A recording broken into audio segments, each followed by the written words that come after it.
Shalom saudaraku. Oke, silakan duduk semuanya. Senang sekali bisa ketemu dengan saudaraku di tempat ini. Perkenalkan saya Albert dan saya melayani Tuhan di Rayon 1B. Dan hari ini thank you so much Pastor Gama sudah bisa memberi kesempatan saya bisa sharing sama saudaraku di tempat ini. Saudaraku, hari ini saya mau membawa satu firman Tuhan yang Tuhan taruh di hati saya, bicara tentang promosi. Sebelum kita mulai firman Tuhan, saya mau nanya sama saudaraku tempat ini, siapa yang mau dipromosi sama Tuhan? Boleh angkat tangan saya, saudaraku. Amin ya. Kalau bicara promosi nggak selalu bicara soal berkat secara materi, saudaraku, tapi bicara skala berkat dalam segala aspek kehidupan kita. Tapi kalau semua orang kalau bicara promosi sudah pasti mau, saudaraku. Ya, bahkan tadi ada bapak yang bilang amin ya. Saya siap terima promosi. Saya mau nanya pertanyaan kedua, saudaraku. Siapa yang mau diproses sama Tuhan? Boleh angkat tangan saya. Oh puji Tuhan ya. Mulai kurang, saudaraku ya. Mulai lemes sedikit ya. Kenapa kalau setiap kali kita ngomong proses, kita mulai ada sebuah keraguan dan mulai ada sebuah kekhawatiran. Tuhan, jangan-jangan kalau namanya proses itu pasti menyakitkan, pasti menyulitkan. Betul saudaraku ya? Kalau namanya proses kita gak mau, tapi kalau namanya promosi kita selalu mau. Kalau buat saudaraku yang angkat tangan bilang saya mau dipromosi dan saya siap diproses, berarti kita memahami hatinya Tuhan. Amin. Tapi kalau belum, nah hari ini kita mau memahami apa sih menjadi isi hati Tuhan buat kita. Saudaraku, di dalam Tuhan kalau kita bicara tentang cara kerja Tuhan, kalau bicara promosi, sudah pasti nggak lain tidak jauh dengan namanya proses. Karena yang namanya tanpa proses yang benar, maka tidak akan ada yang namanya hasil yang benar, saudaraku. Kalau bicara tentang namanya proses, saudaraku, saya mau sama-sama kita memahami kenapa sih Tuhan memproses kita sebelum kita mendapatkan promosi. Kita mau buka dulu sama-sama firman Tuhan, saudaraku, yuk di dalam Yakobus 1 ayat 2. Yakobus 1 ayat yang kedua, saudaraku. Saya mau baca firman Tuhan ini begitu luar biasa, saudaraku, karena menurut saya ini pegangan saya waktu saya mengalami proses. Kita sama-sama baca, saudaraku ya. 1, 2, 3. Saudara-saudaraku, anggaplah sebagai suatu kebahagiaan apabila kamu jatuh di dalam berbagai-bagai pencobaan. Saudaraku, di dalam Tuhan kalau kita bicara tentang proses, yaitu kita selalu berpikir tentang kesulitan, ketidaknyamanan dalam kehidupan kita. Tapi tahukah saudaraku bahwa yang namanya proses Tuhan itu punya satu tujuan, saudaraku. Yang namanya proses itu mengikis kelemahan kita, mengikis keduniaan dalam kehidupan kita dan menjadi seperti Kristus. Itulah proses yang Tuhan kasih. Makanya kenapa dibilang anggaplah sebagai suatu kebahagiaan, karena waktu kita sedang mengalami proses, kita menjadi serupa seperti Kristus. Jadi kalau saudaraku yang hanya mau mengalami promosi tanpa mengalami proses, sama dengan kita cuma mau mendapat hasil tanpa Tuhan di dalamnya. Karena itu saudaraku, kita perlu memahami bahwa tidak ada promosi kalau kita tidak melalui namanya proses di dalam Tuhan. Proses menyakitkan enggak? Tentu. Proses membuat kita tidak nyaman enggak? Harus, saudaraku. Saya hari ini mau membawa satu penelitian dari Amerika, saudaraku. Sebuah penelitian dari Amerika, kalau nggak salah dari Cambridge University, saudaraku, ini ada seorang profesor mengadakan suatu penelitian. Mereka mengumpulkan para atlet-atlet juara dunia. Atlet-atlet yang memenangkan kompetisi-kompetisi tingkat dunia. Yang mereka lakukan, saudaraku, adalah melakukan scan terhadap otak daripada para atlet-atlet dunia ini. Mereka penasaran gini, otaknya para atlet juara dunia dibandingkan dengan manusia rata-rata, emang beda nggak sih? Kenapa ada orang yang bisa juara dunia, mendedikasikan dirinya untuk bisa memenangkan satu pertandingan besar, tapi ada orang-orang lain cuman ya biasa rata-rata nggak punya semangat yang sama gitu ya. Akhirnya profesor ini melakukan sebuah penelitian dari scan otak rata-rata dan scan otak para juara dunia. Saudaraku tahu apa yang diketemukan? Ternyata ada satu bagian otak di dalam yang di dalam semua orang sebenarnya punya, tetapi kapasitas otak bagian ini ternyata di dalam otak atlet itu beda, kapasitasnya jauh lebih besar, saudaraku. Ukurannya jauh lebih besar.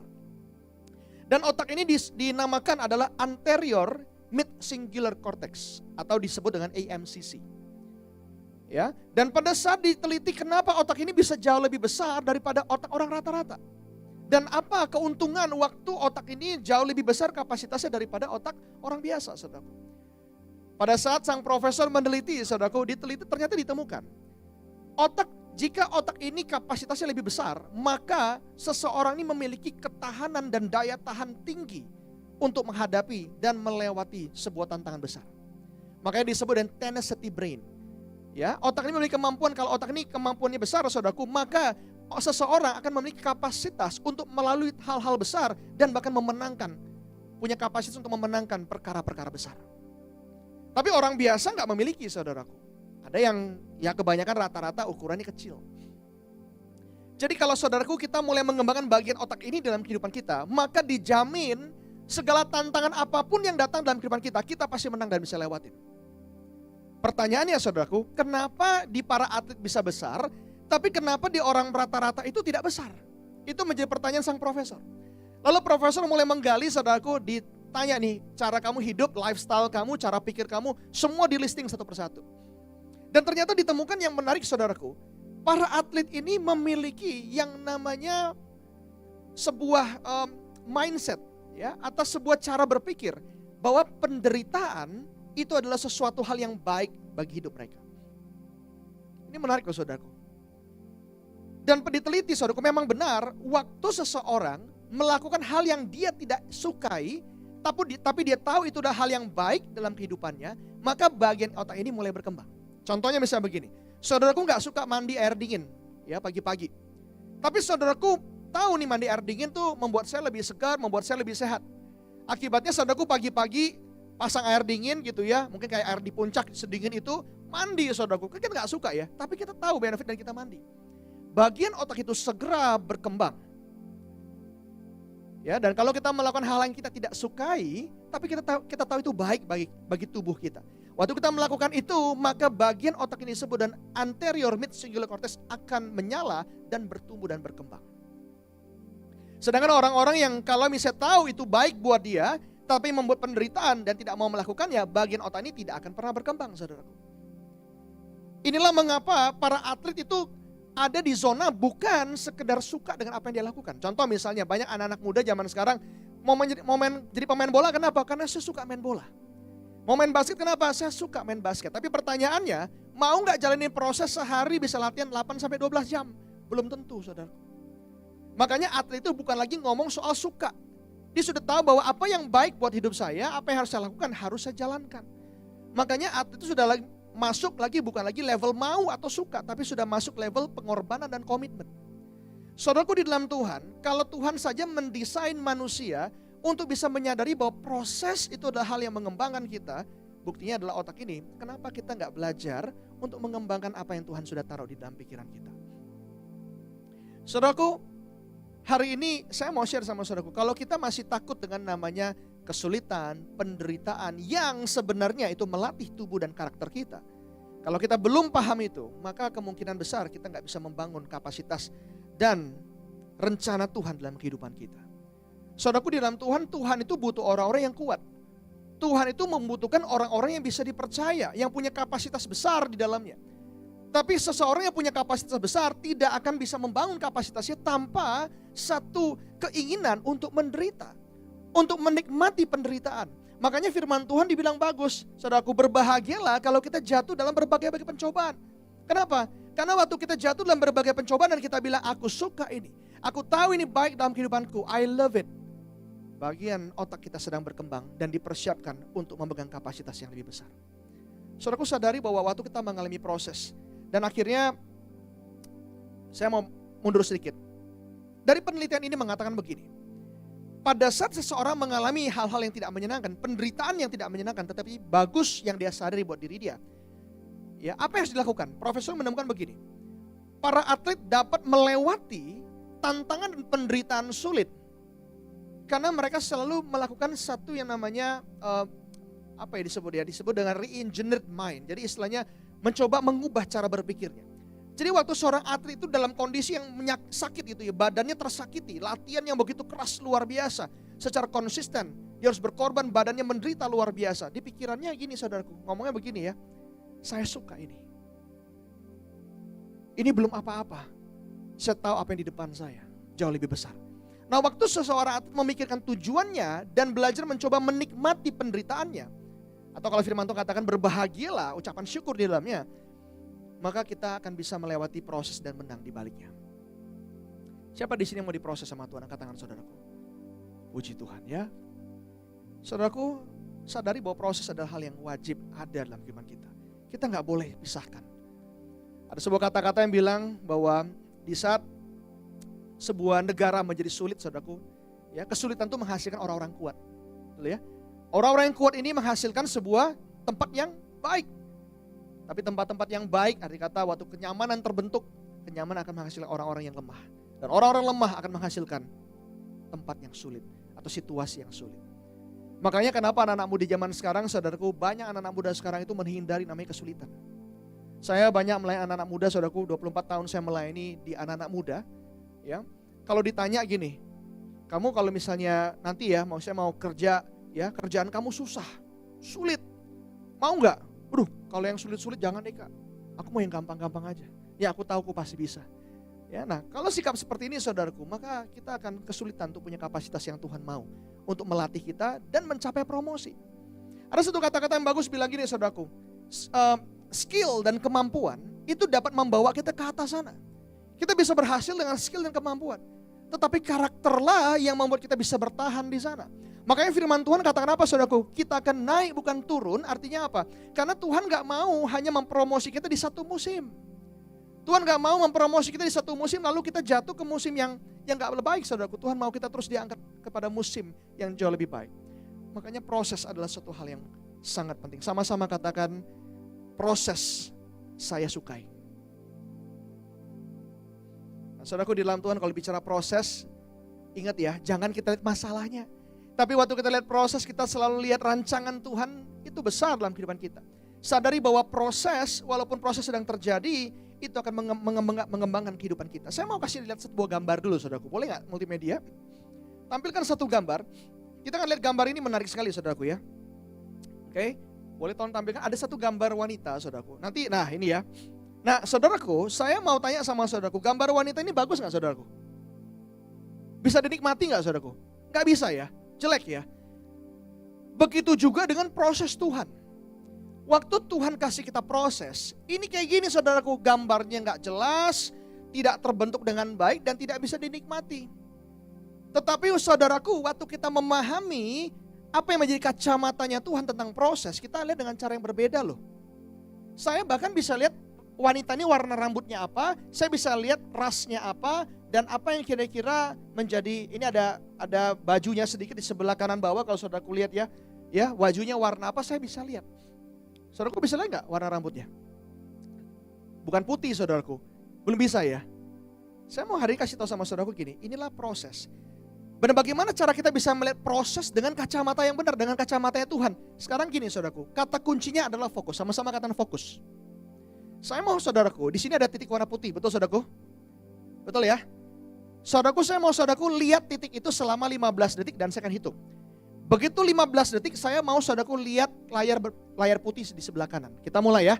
Lihat ya titik putih ya. 1, 2, 3, 4, 5, 6, 7, 8, 9, 10, 11, 12, 13, 14, 15. Lihat layar putih saudaraku. Apa yang saudaraku lihat? Beda ya saudaraku ya. Kita bisa lihat cewek yang lebih cantik daripada yang ini. Artinya apa saudaraku? Oke, mungkin gambar boleh ditutup kembali. Saudaraku, saya mau sampaikan begini. Banyak orang kalau ngelihat proses, khususnya orang dunia, waktu lihat proses pasti lari saudaraku. Kenapa? Karena dia tidak punya jaminan di dalam proses. Tapi anak Tuhan kalau lihat proses malah berbahagia. Kenapa? Karena dia tahu bahwa Tuhan akan mengangkat kita untuk kita bisa melihat jauh lebih jauh daripada orang-orang lain. Saudaraku, sadari bahwa proses adalah hal yang harus kita sukai. Tapi sadari, jangan karena proses, karena kelalaian kita sendiri. Itu saudaraku ya. Bisa gak kita diproses karena kesalahan kita sendiri? Bisa saudaraku. Kita yang cari-cari ya kita mendapat konsekuensi dari hal tersebut. Tapi kalau kita tetap benar di hadapan Tuhan dan proses itu datang, kita harus tahu bahwa ada rancangan Tuhan yang besar. Saudaraku, kalau bicara proses, saya mau kita sama-sama buka di Wahyu 3 ayat 7. Wahyu 3 ayat 7 saudaraku, ini saya selalu pegang firman ini. Ya, kita baca sama-sama saudaraku. Oke, saya mau kita sama-sama bacakan nanti yang di B-nya saudaraku ya. Saya bacakan ya. Dan tuliskanlah kepada malaikat jemaat di Philadelphia, inilah firman Tuhan yang kudus, yang benar, yang memegang kunci Daud. Dengar baik-baik saudaraku. Apabila ia membuka, tidak ada yang dapat menutup. Apabila ia menutup, tidak ada yang dapat membuka. Saudaraku, di dalam proses dan kesulitan kita, sadari bahwa Tuhan dalam kendali. Dia selalu dalam kendali. Dan karena itu saudaraku, waktu kita dalam proses, sikap yang harus kita lakukan apa? Bersyukur. Belajar nikmatin aja. Tuhan, aku mau nikmati semua ini. Belajar terbuka dengan proses dan sadari Tuhan dalam kendali. Saudaraku, kalau hari ini kita bicara tentang proses, saya mau share ada 2 proses yang wajib kita lewati kalau kita mau mendapatkan promosi daripada Tuhan. Ada 2 proses. Sama-sama yang pertama saya mau buka dulu saudaraku di dalam Amsal 20 ayat 6. Proses apa yang pertama yang wajib gak boleh kita lewatin saudaraku. Kalau kita lewatin kita benar-benar akan menjadi pribadi yang rugi sekali. Sama-sama kita buka di Amsal 20 ayat 6. Amsal 20 ayat 6. Oke, saya baca ya. Banyak orang menyebut dirinya baik hati, tetapi yang setia siapakah yang menemukannya? Saudaraku, di dalam Tuhan proses yang namanya kesetiaan itu wajib ada bagi anak-anak Tuhan. Mungkin daripada kita bilang, saya sudah setia kok sama Tuhan. Mungkin kita sudah bilang, saya sudah melayani Tuhan sudah lama. Tapi saya mau kasih tahu sama saudaraku, proses kesetiaan ini akan selalu diuji sama Tuhan. Khususnya apa? Karena kita hidup di dunia, maka seringkali kita akan bertabrakan dengan apa yang menjadi kebenaran dunia. Saya mau cerita dulu tentang proses kesetiaan dengan apa yang dialami oleh Desmond Doss. Saudaraku, di dalam Tuhan di Amerika pada saat zaman Perang Dunia Kedua, ada seorang tentara, bukan tentara, dia bukan seorang tentara, dia seorang orang yang melayani Tuhan gitu ya. Di gereja dia sayang sama Tuhan, mengasihi Tuhan. Dia tahu kebenaran firman Tuhan, dia baca Alkitab, namanya Desmond Doss. Suatu hari pada saat Perang Dunia Kedua di Amerika, saudaraku ya, Amerika sedang mencari tentara untuk berperang, ya, untuk berperang, supaya Amerika ini nggak kalah melawan Jerman gitu ya, Jepang. Makanya Desmond Doss dipanggil, ya, Desmond Doss panggil, dia tergerak hatinya, dia mau melayani negaranya, saudaraku. Akhirnya dia diterima, saudaraku, di camp tentara. Waktu lagi camp tentara, saudaraku, kan ada namanya latihan tembak-tembakan, betul ya, latihan tembak. Waktu Desmond Doss dikasih tembakan, nih kamu latihan tembak. Dia bilang gini, aduh saya gak mau. Saya tidak mau membunuh orang karena firman Tuhan katakan saya gak boleh bunuh. Saudaraku, kalau saudaraku di dalam kondisi seperti itu, saudaraku dihadapkan dengan 2 pilihan. Mau nurut sama tentara dalam ketentaraan, latihan nembak, atau kamu akan dicap pemberontak dan dipenjara. Saudaraku pilih yang mana? Kira-kira kalau kita jadi Desmond Doss nih tahu nih firman Tuhan katakan ya jangan membunuh orang gitu ya. Ya, mungkin saudaraku ambil cara yang lebih pintar. Ya udah ikutin dulu deh, tapi nanti di perang aku nggak akan bunuh gitu ya. Tapi Desmond Doss enggak, saudaraku. Desmond Doss ngomong gini, karena firman Tuhan mengajarkan saya tidak boleh membunuh, saya tidak akan pernah memegang senjata untuk membunuh orang. Apa yang terjadi, saudaraku? Kaptennya datang, langsung dibilang gini, kalau kamu tidak mau latihan tembakan, kamu akan bisa merugikan teman-temanmu dan kamu akan dipenjara saat ini juga. Desmond Doss dengan tetap kesetiaannya akan firman Tuhan, dia bilang gini, saya tetap tidak akan mau pegang senjata untuk menembak orang. Saya tidak akan belajar untuk latihan menembak karena pada tujuannya saya tidak akan pernah membunuh orang. Akhirnya dicap pemberontak, saudaraku, dimasukin penjara ini Desmond Doss. Karena keyakinannya sama Tuhan. Dimasukin penjara, saudaraku. Entah beberapa lama kemudian, saudaraku, karena pacarnya Desmond Doss itu cari cara bagaimana pacarnya ini bisa keluar, akhirnya dia bisa keluar. Ya, dan tetap melanjutkan jadi tentara, tetapi ya karena doanya Desmond Doss boleh tidak latihan tembak-tembakan. Ya, akhirnya saudaraku yang terjadi apa? Desmond Doss lebih memilih untuk bisa menjadi paramedik. Dia bagaimana melayani kalau orang ketembak, bagaimana dia bantu operasi dan sebagainya gitu ya. Ini filmnya bahkan kisah nyata ini sudah keluar di bioskop, namanya Hacksaw Ridge kalau nggak salah ya. Akhirnya saudaraku Desmond Doss sudah melatih begitu, akhirnya siap dan kompinya dibawa pergi ke Jepang untuk berperang. Untuk berperang di satu tebing, saudaraku, untuk berperang melawan tentara Jepang. Di situ semua tembak-tembakan terjadi, saudaraku. Wah, semua orang mati dan terjadi pembunuhan yang luar biasa sekali. Tapi tetap Desmond Doss tidak mau pegang senjata untuk menembak orang. Walaupun dia terdesak ditembak, tapi dia hanya fokus bagaimana untuk menolong orang-orang yang tertembak. Saudaraku, pada saat itu, pada momen itu, saudaraku, tentara Amerika banyak yang ketembak, tentara Jepang juga banyak ketembak. Dan pada saat yang terjadi dalam kondisi itu, apa yang dilakukan sama Desmond Doss, saudaraku? Pada saat itu terjadi, tidak tahu siapa yang menang, tidak tahu siapa yang kalah. Tugas Desmond Doss cuma satu, dia cuma doa gini, Tuhan, aku mau lebih banyak, aku mau menolong lebih banyak orang lagi. Dia mulai lihat tentara Amerika yang kesulitan, dia bantu, dia gendong, saudaraku, dia taruh di ujung tebing, dan dari ujung tebing itu dia turunkan pakai tali, saudaraku, which is sekitar pasti di atas sekitar 20-30 meter, saudaraku, dia harus turunkan tali tambang untuk nurunin tentara satu-satu. Dia balik ke medan perang, saudaraku. Dia cari lagi siapa yang masih selamat, dia tarik, dia balik ke tebing, dia turunkan satu persatu, saudaraku. Dan termasuk begitu dia lihat tentara Jepang semalaman sampai subuh, saudaraku, dia lihat tentara Jepang kesulitan, dia ambil, dia selamatkan juga, dia taruh tebing, dia turunkan satu persatu. Dalam kondisi yang sangat sulit secara ekstrim, saudaraku, tubuh Desmond Doss sudah tidak bisa menahannya lagi. Kenapa? Karena dalam kondisi tembak-menembak, dia harus lari, gendong orang, gendong taruh, gendong orang taruh, gendong orang taruh, saudaraku. Yang which is yang dia tidak harus lakukan sebenarnya. Tapi Desmond Doss dalam hati dia ngomong gini, Tuhan, aku mau selamatkan satu orang lagi. Ya, satu orang lagi Tuhan. Dia balik, badan udah gak kuat, saudaraku. Tuhan, satu orang lagi Tuhan, satu orang lagi. Sampai saudaraku tahu berapa orang yang dia berhasil selamatkan, dia turunkan semua. Total 75 orang, termasuk tentara Jepang. Dan memang Desmond Doss setia, tidak mau membunuh, tapi menyelamatkan orang di medan perang. Akhirnya Desmond Doss mendapatkan hadiah Medal of Honor dari Presiden Amerika Serikat. Karena keberaniannya untuk menyelamatkan orang, bukan untuk membunuh. Saudaraku, di dalam Tuhan terkadang kita ada di sebuah proses kesetiaan. Kita perlu memilih untuk ikut cara dunia atau ikut cara Tuhan. Saudaraku, saya mau nanya sama saudaraku, berapa banyak daripada kita yang selalu memakai cara dunia untuk menyelesaikan apa yang menjadi tantangan dalam kehidupan kita? Berapa banyak kita yang kalau berusaha atau mungkin kita berbisnis atau bekerja, kita selalu pakai cara-cara dunia, cara-cara orang yang sering kali di sekeliling kita untuk mengatakan bahwa pakai ini aja nih paling gampang. Dan banyak orang dunia berkata bahwa orang Kristen ini bodoh, saudaraku. Masa disuruh tampar pipi kanan, kita kasih pipi kiri, saudaraku. Kita kasih pipi kiri, kita tampar pipi kiri, kasih pipi kanan. Tuhan bilang. Orang dunia bilang kita gak pintar, saudaraku. Dan inilah proses kesetiaan, seberapa besar kita mau mempertahankan kebenaran firman Tuhan. Walaupun dicap orang itu aneh. Walaupun dicap orang itu beda dari yang lain. Mau gak kita tetap mempertahankan kesetiaan kita untuk ikut Tuhan? Itu yang pertama, saudaraku. Yang kedua, mau gak kita, saudaraku, dalam proses setia tidak pernah tinggalkan Tuhan. Walaupun kita ngelihat gak ada jalan dalam kehidupan kita. Apa kita mau untuk tetap ikut Tuhan walaupun kekecewaan demi kekecewaan datang dalam kehidupan kita? Saya mau cerita sedikit satu kisah sedih, saudaraku, tapi ini berujung luar biasa. Saudaraku, ada seorang hamba Tuhan namanya Peter Tanci, saudaraku, di Filipina. Peter Tanci adalah seorang founder Christ Commission Fellowship. Dia seorang hamba Tuhan yang sudah melayani Tuhan sudah sangat lama, punya hati yang cinta sama Tuhan, mengasihi Tuhan luar biasa.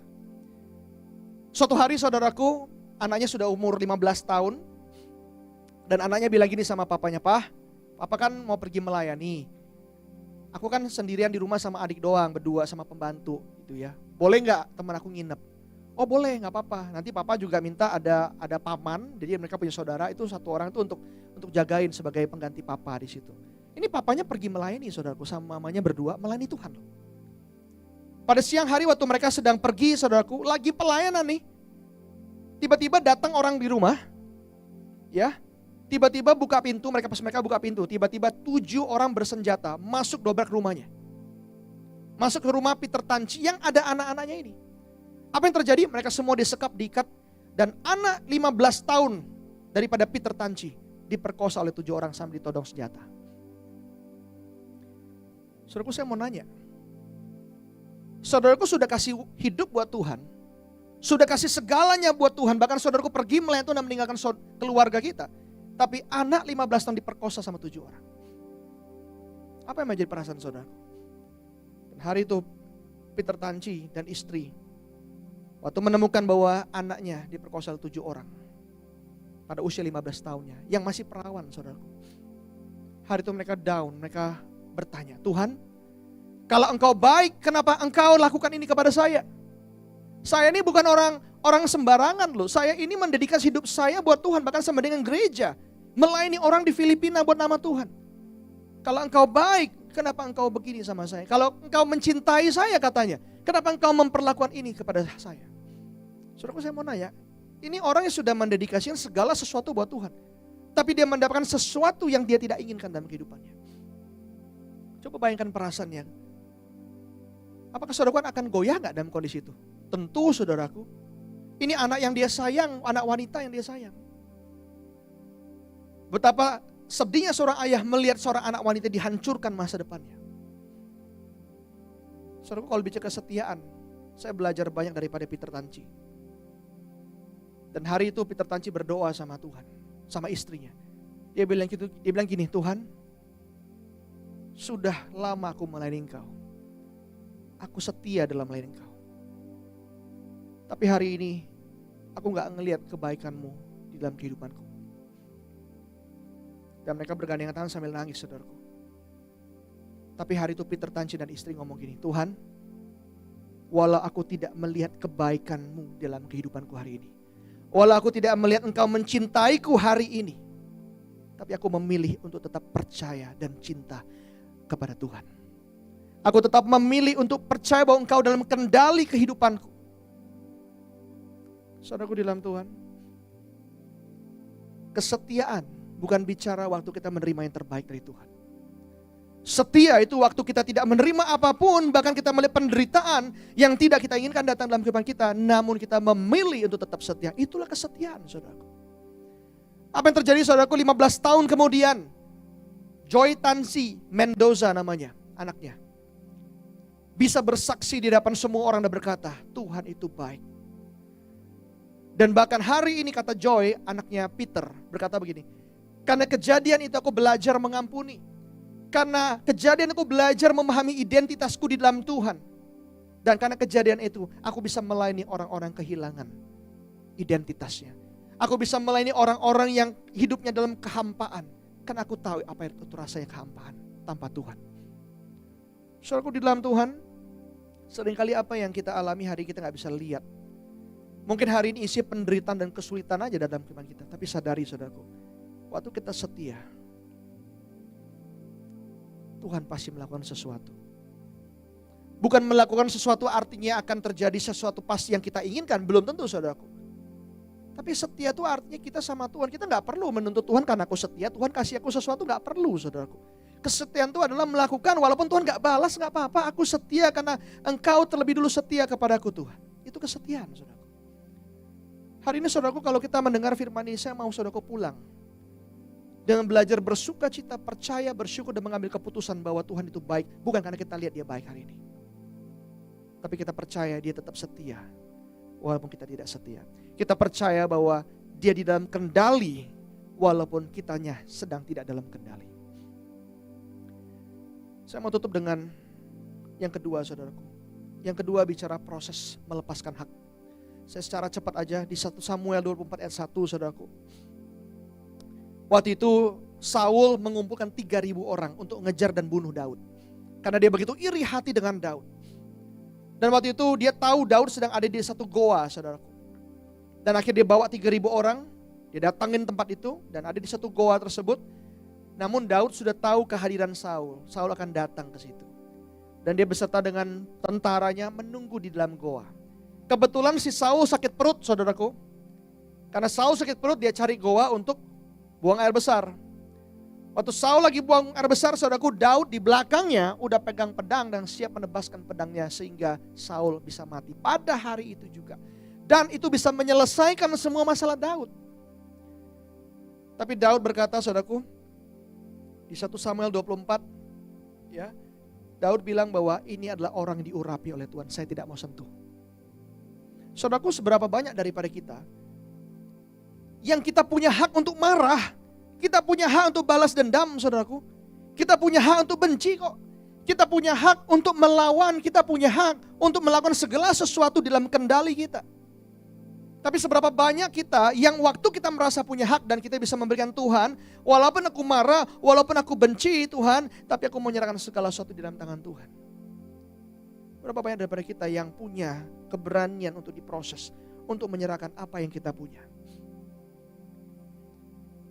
Saya ketemu dengan seorang murid saya, saudaraku. Murid saya itu pelayanan penginjilan, saudaraku. Dia pergi misionaris ke seluruh negara, saudaraku. Dari ke Iran lah, ke Yordania lah, ke Irak. Dia muter-muter, saudaraku, untuk menginjil. Waktu suatu hari, saudaraku, dia suatu hari mendengar ada satu kabar bahwa ada satu tim penginjilan membutuhkan dana sekitar 60 juta. Dan waktu dia mendengar itu, saudaraku, dia punya hati dan Tuhan bilang sama dia, nak, kasih, ambil peran untuk memberkati. Lalu murid saya, saudaraku, tanya, Tuhan, aku kasih berapa? Ya, Tuhan bilang, terserah kamu. Lalu waktu dia merasa udahlah aku kasih sekian saudaraku, which is gak kecil ya, dia kasih. Lalu gak lama kemudian dia dengar lagi bahwa tim pelayanan ini masih kurang saudaraku. Sekitar 54 juta kalau gak salah. Ya, sekitar 54 juta waktu itu.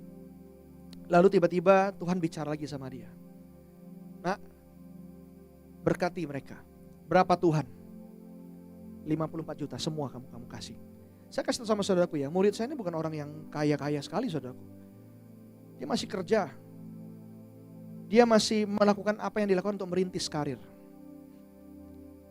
Lalu dalam kondisi itu saudaraku, yang dia lakukan adalah apa saudaraku? Dia bilang, Tuhan, aku percaya kau memeliharaku, dan aku percaya bahwa apa yang Tuhan kasih, Tuhan bicara sama aku akan lepas. Dia lepaskan 54 juta saudaraku. Di situ dia bilang, Albert, saya begitu bersuka cita sama Tuhan. Lalu saya penasaran, saya uji saudaraku, saya bilang gini, itu udah kejadian kan sekitar 6 bulan yang lalu. Saya nanya, kan kamu kasih nih 54 juta nih, luar biasa. Apa dong yang kamu dapatkan? Saya uji saudaraku, saya tanya. Karena kalau misalnya orang diuji begitu, kita selalu ngomong ya, oh kak saya diberkati, saya kembali berkelimpahan kak, 54 juta menjadi 100, 200 kali lipat kak. Kan maunya kita gitu saudaraku ya. Tapi beda sama orang ini, dia bilang gini, Albert, saya gak penting apa yang Tuhan kembalikan sama saya. Yang saya pentingkan satu, waktu saya punya kesempatan untuk melayani Tuhan dengan segala sesuatu yang saya punya, walaupun itu dekat di hati saya. Uang yang saya simpan untuk saya sendiri, untuk pernikahan saya kelak, saya mau memberikan untuk Tuhan. Terus saya uji lagi, saya bilang, lah terus gimana dong, kamu kan kehilangan. Kan kamu, itu kan yang kamu simpan untuk kamu nanti mau menikah dan sebagainya. Lalu dia bilang gini saudaraku, Albert, buat saya melayani Tuhan dengan apa yang saya punya dan apa yang Tuhan minta ke saya, itu jauh lebih penting daripada apa yang saya dapatkan nanti kelak. Saudaraku, hari itu saya belajar loh. Seringkali kita jadi orang tuh ya, waktu kita udah melepaskan hak buat Tuhan, kita minta Tuhan tuh kasih sesuatu sama kita. Tapi berapa banyak kita yang mau diproses waktu kita udah kasih sesuatu sama Tuhan, kita gak minta apapun saudaraku. Karena kita tahu dia mengasihi kita, dia tahu hati kita, dia tahu kebutuhan kita lebih dari apapun juga. Saya berdoa saudaraku, yuk kita pulang dalam kondisi waktu kita hidup hari-hari ini. Kita belajar untuk setia. Setia dalam melakukan kebenarannya dalam kehidupan kita, walaupun dianggap aneh dan bodoh bagi dunia. Belajar untuk melepaskan hak, bukan merasa bahwa ini bisnis saya, tapi ini bisnisnya Tuhan. Bukan berkata bahwa ini pelayanan saya, tapi berkata Tuhan ini pelayananmu. Bukan berkata bahwa ini keluarga saya, tapi Tuhan inilah keluarga yang Tuhan punya. Enggak berkata bahwa semua punya saya, saudaraku. Saya kaget saudaraku, bukan kaget sih sebenarnya, saya banyak ketemu sama orang-orang yang mungkin secara ekonomi bagus saudaraku ya. Mungkin menengahnya sudah menengah ke atas. Saya datang ke rumahnya saudaraku. Rumahnya gede banget saudaraku. Mungkin kalau kita ngomong rumah ya sekitar 1.500 sampai mau 2.000 meter saudaraku. Itu rumah loh saudaraku. Mobil tuh bisa sampai 7 biji, 8 biji saudaraku. Saya nanya kan saudaraku, kan anaknya mau kuliah nih saudaraku, keluar negeri. Karena saya biasa mendampingi anak sebelum mau kuliah itu, saya persiapin mental, karakter dan sebagainya. Saya ngobrol saudaraku, di dalam obrolan kita bisa-bisa dia ngomong gini, iya Pak Albert, kita gak sekaya yang lain. Saya mikir gak sekaya yang lain, ini 2.000 meter rumah, mobil 8 biji, masih bilang gak sekaya yang lain. Saya mikir dalam hati saya saudaraku, itulah manusia. Kita selalu merasa bahwa apa yang kita punya itu gak cukup, maka kita selalu merasa mau berhak untuk mendapatkan segala sesuatu yang kita gak punya.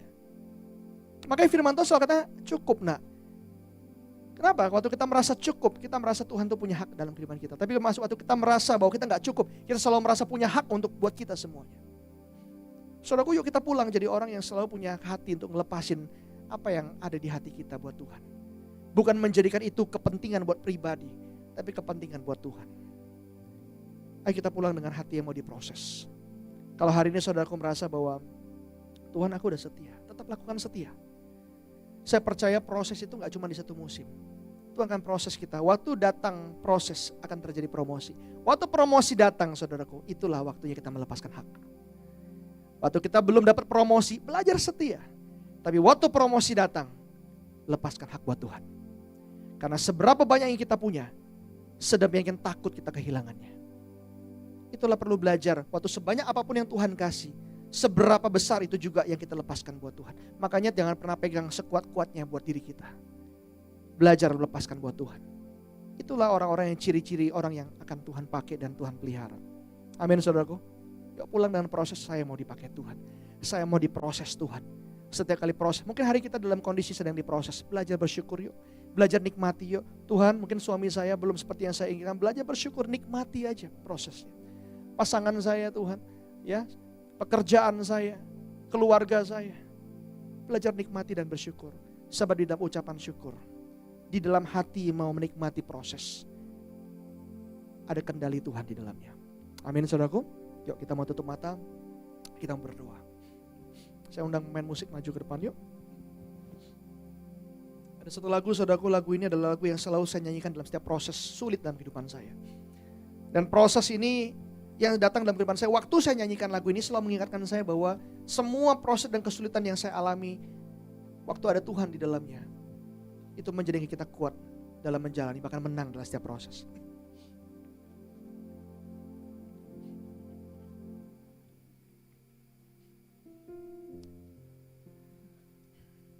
Saya berdoa saudaraku, waktu kita sedang menyanyikan lagu ini, saya mau saudaraku berdoa, Tuhan aku mau punya hati yang mau diproses. Aku mau punya hati yang mau belajar. Waktu seseorang merasa dirinya sudah diproses, sudah bagus, itulah tanda kejatuhan seseorang saudaraku. Waktu seseorang merasa dirinya pintar, maka sejatinya seseorang itu gak pernah pintar, karena dia udah merasa paling pintar. Orang pintar gak pernah bilang dia pintar saudaraku. Orang yang setia gak pernah bilang dia setia saudaraku. Orang yang belajar melepaskan hak gak pernah bilang dia sudah baik dalam melepaskan hak. Soalnya kita mau punya hati yang mau melepas semua daripada diri kita buat Tuhan. Sama-sama kita mau nyalakan lagu ini yuk.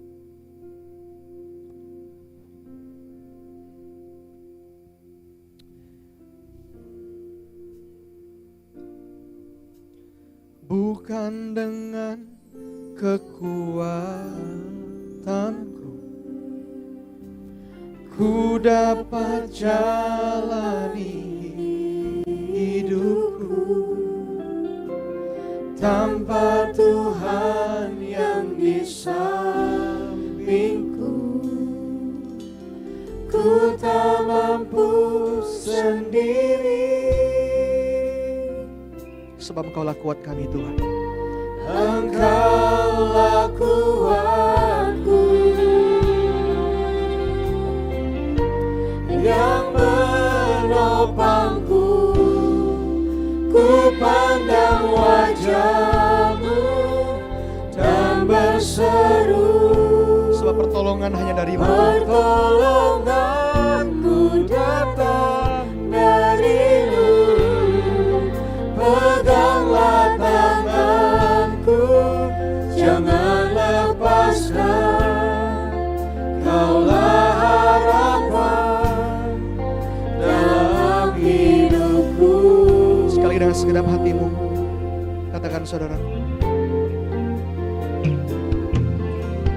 Bukan dengan kekuatanku ku dapat jalani hidupku tanpa Tuhan yang di sampingku. Ku tak mampu sendiri. Engkaulah kuatku. Deklarasi dengan segenap hatimu. Yang menopangku. Ku pandang wajah-Mu dan berseru. Sama-sama pertolonganku datang dari-Mu. Peganglah tanganku, jangan lepaskan. Kaulah harapan dalam hidupku. Bapak, kami tahu bahwa selama kami hidup, begitu juga proses datang dalam kehidupan kami. Biarlah hari kami punya mental seorang pejuang Tuhan. Kami tahu bahwa hidup kami bukan untuk menikmati dunia, tapi menjadi berkat dan menjadi teladan bagi orang-orang yang ada di dunia ini Tuhan. Kalaupun kami harus diproses, kami mau punya hati yang mau belajar untuk diproses sama Tuhan. Karena kami tahu di balik setiap proses Engkaulah di dalam kendali. Engkaulah yang membuka segala sesuatu. Engkaulah yang mengasihi setiap kami dan memberi kekuatan kepada kami Tuhan. Kami mau serahkan setiap hati kami. Jika kami punya hati yang mau belajar, mau diproses. Supaya kami makin mirip, sama, serupa seperti gambaran-Mu. Biar karakter-Mu ada dalam kehidupan kami. Dan waktu orang melihat kami Kristus tinggal dan menjadi bukti nyata bahwa Engkau hidup di dalam kami. Terima kasih Tuhan. Ingatkan kami bahwa kami mau terus diproses Tuhan. Dan menikmati perjalanan dengan Engkau di dalam setiap kesulitan dan proses kami. Adalah hal yang kami rindukan. Terima kasih Tuhan. Kami serahkan setiap jemaat-Mu tempat ini. Biar kami boleh bangkit melihat proses menjadi sebuah tantangan, latihan, dan promosi besar dalam kehidupan kami. Terima kasih Tuhan, kami serahkan perjemaat, memberi kami kekuatan. Yang kami dalam kesulitan, yang kami butuh penghiburan, kami percaya Engkau berbicara tengah-tengah kami. Hanya di dalam nama Tuhan Yesus, kami telah berdoa. Amin.